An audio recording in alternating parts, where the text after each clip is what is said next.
Sinfonia digital no comando.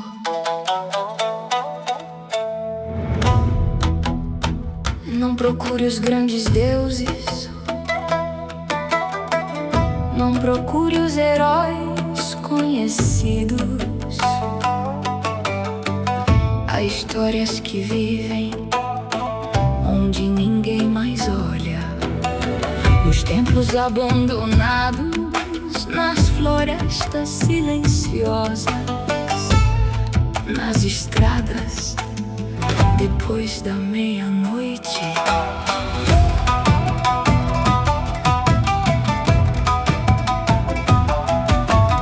Em Inaba existe um templo esquecido, onde ninguém ousava permanecer. Diziam que alguma coisa ainda vivia entre aquelas paredes sem ninguém saber. Joguem ouviu os avisos da aldeia, mas decidiu atravessar aquele portão. Na noite correntes rasgaram o silêncio, tambores responderam na escuridão. Não era guerra, não era batalha, era o desconhecido respirando do outro lado da parede. Há coisas que não precisam de rosto para fazer um homem temer. Há lugares onde o silêncio parece saber quem você é. Não olhe para trás quando a noite chamar. Nem todo espírito veio para atacar. Entre a vida e a morte existe um véu, e às vezes ele se abre sem ninguém perceber. O Japão antigo guarda histórias assim, onde o sobrenatural encontra o cotidiano. Não são apenas monstros escondidos na noite, são medos que caminham junto ao ser humano.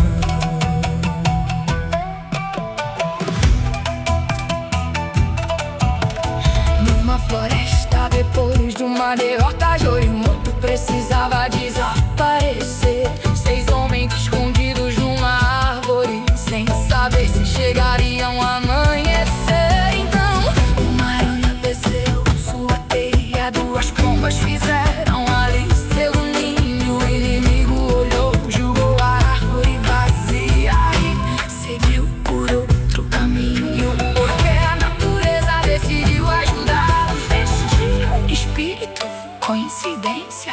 Talvez o mundo possua seus próprios segredos, muito além da nossa compreensão.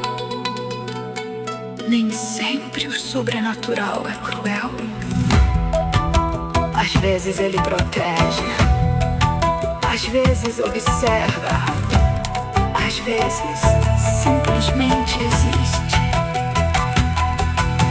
Histórias de espíritos na água, de vozes perdidas pela montanha, de animais que carregam mistérios, de sombras que seguem quem se engana.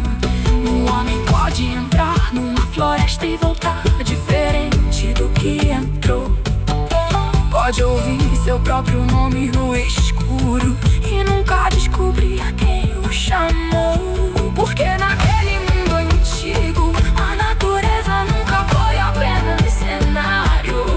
A montanha tinha memória, o rio tinha presença e a noite tinha seus próprios moradores. Não olhe para trás quando a noite chamar. Nem todo espírito veio para atacar. Entre a vida e a morte existe um véu, e às vezes ele se abre sem ninguém perceber. O Japão antigo guarda histórias assim, onde o sobrenatural encontra o cotidiano. Não são apenas monstros escondidos na noite, são medos que caminham junto ao ser humano. O desconhecido não precisava de explicação, bastava uma história atravessar gerações. Um templo, uma floresta, uma criatura, e o medo ganhava novas formas. O que para nós parece impossível era parte da paisagem daquele tempo.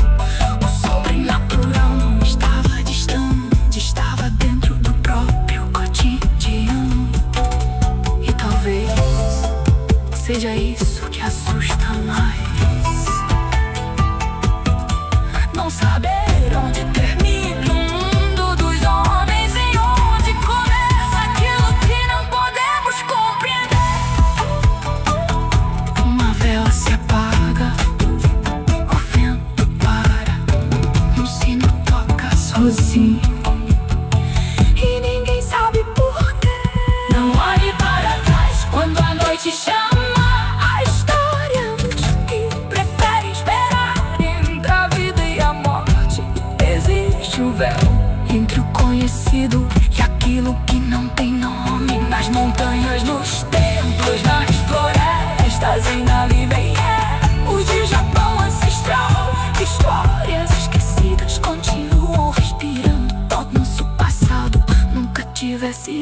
fora.